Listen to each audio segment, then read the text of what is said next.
terus kamu kasih nggak sopan lagi pas jelasin, nilai cacatnya bertambah. Jadi ketika besok lagi kamu akan jelasin sesuatu, biasanya nggak akan didengar. Dan keputusan untuk keluar dari rumah tuh nggak masalah ketika kamu dipukul sama ibumu. Ya mungkin waktu itu ibu kamu kan yang memilih aku untuk lahir, bukan aku yang memilih ada di rahim siapa, yang kayak gitu-gitu kan. Hai semuanya, gimana kabar kalian teman-teman? Semoga sehat selalu, semoga baik-baik aja. Ingat jangan lupa minum air putih yang banyak ya, biar kalian sehat juga, pipisnya lancar gitu kan. Habis makan-makan berlemak tuh jangan langsung minum es, karena bayangin aja lemak ketemu es langsung ngadeg gitu ya. Tidak luntur gitu ya. Bersyukurlah kalian yang punya turunan kering-kering aja gitu ya. Kalau aku makan 3 hari atau 4 hari berturut-turut aja pasti naik gitu. Apa makan nasi seharian full gitu pasti naik. Sulit sekali. Hari ini kita akan bacain curhat. Jadi buat teman-teman yang mau curhat bisa juga langsung cek aja di description box gitu. Ada email khusus namanya 23 Geng. Kalian bisa langsung email ke situ. Jangan lupa sertain identitas kalian, karena tenang kalau curhat di kita itu identitasnya tertutup ya, nggak akan tak sebar juga. Kayak ini curhatan ini tuh dia nyantumin nama, umurnya, asalnya di mana, cuman aku nggak akan ngasih tahu juga gitu, karena menurutku itu pedoman yang harus kupegang gitu ya. Karena kalau identitas kalian terungkap, takutnya ada beberapa oknum yang tidak bertanggung jawab memanfaatkan keadaan yang mana itu lagi nggak baik-baik aja gitu. Oke, Mbak Adele, maaf sebelumnya, kemungkinan alur curhatanku sedikit muter-muter karena aku bingung juga mau cerita dari mana. It's okay, yang penting kamu ceritanya jujur, lengkap gitu ya, detail, sedetail mungkin, muter-muter nggak masalah. Aku adalah anak pertama dari 2 bersaudara. Kehidupan keluargaku cukup dibilang nggak harmonis dan nggak hancur juga. Tapi dibilang keluarga, tapi suasana rumahnya nggak kayak keluarga Mbak, yang mungkin satu rumah nggak sapa-sapaan satu sama lain kayak orang asing. Kalau ada butuh sesuatu baru tegur sapa Mbak. Gimana ya Mbak, orang tuaku dari aku kecil umur 3 tahun, yang aku ingat Mbak, udah hampir tiap hari bertengkar, itu pun di depanku dan adikku. Kayak udah makanan tiap hari Mbak. Seringkali melihat kekerasan Mbak, dan ibuku selalu menuntut aku harus bisa merubah derajatnya.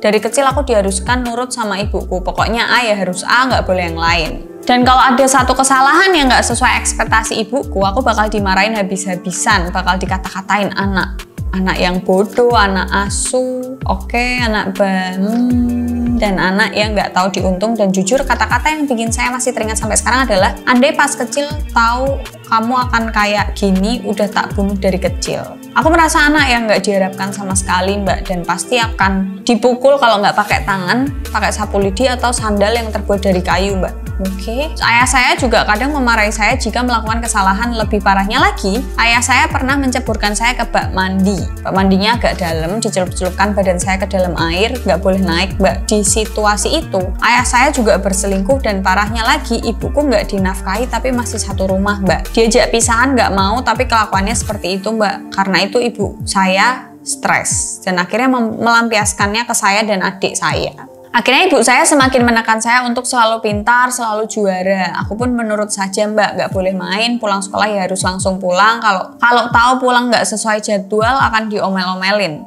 Harus belajar, nonton TV hanya diperbolehkan Sabtu Minggu. Walaupun aku udah berusaha ikut lomba sana sini Mbak, tetap aja Mbak aku itu tidak dihargai ibuku. Ibuku ingin lebih dan lebih. Hasilnya aku nggak pernah bisa bersosialisasi sampai sekarang, takut kalau ngomong ini itu. Sampai sekarang takut kalau ngomong ini itu orang itu akan tersinggung. Akhirnya aku dulu bodoh banget Mbak, larinya pasti ke cowok.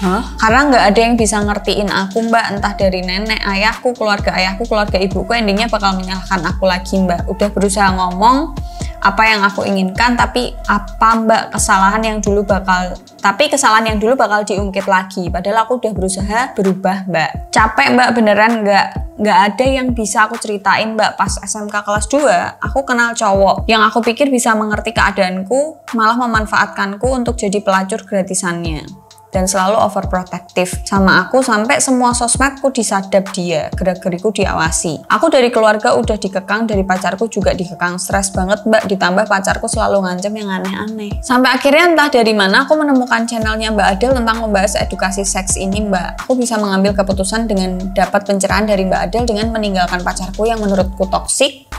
Dengan resiko aku sudah tidak perawan lagi, tapi sampai sekarang masih saja memantau aku. Sekarang aku udah kerja Mbak di salah satu apotek dan bisa menghasilkan uang sendiri. Mbak, apakah aku salah dengan meninggalkan rumah yang setiap hari membuatku tertekan? Jujur Mbak, dengan meninggalkan rumahku dan aku sekarang ngekos jauh lebih tenang. Berat badan saya naik, tapi sebelum aku pergi dari rumah ada pertengkaran hebat antara aku dan ibuku Mbak yang membuat mukaku memar selama seminggu. Setelah aku pergi pun keluarga dari ibu maupun bapak selalu memojokkan aku, menyalahkan aku Mbak dari kejadian selama ini. Aku takut untuk membangun dan percaya akan suatu hubungan apalagi pernikahan. Makasih ya Mbak Adel udah mau mendengarkan curhatanku yang mungkin muter-muter, soalnya jujur masih banyak banget yang aku ceritain. Tapi jujur aku bingung dari mana, dan makasih banget berkat aku lihat video Mbak Adel aku sangat terinspirasi dan tersentuh di hati Mbak, makasih banyak. Aku lampirkan foto memar karena pertengkaran sebelum aku pergi dari rumah itu adalah memar karena aku dipukul ibuku. Oke, ini dia ngirimin foto aslinya, dan ini yang mata sebelah kanan berarti ya, mata sebelah kanannya memar, yang kiri juga agak tuh. Oke. Salah nggak kabur dari rumah? Kalau bicara salah bener pasti ada pro kontra di sini ya. Cuman sepengalamanku nih guys, dulu itu waktu kenal Marcel pertama kali, bukan pertama kali, dulu waktu kenal Marcel awal-awal tuh aku cuman bilang sama dia, cita-citaku adalah aku bisa jauh dari rumah.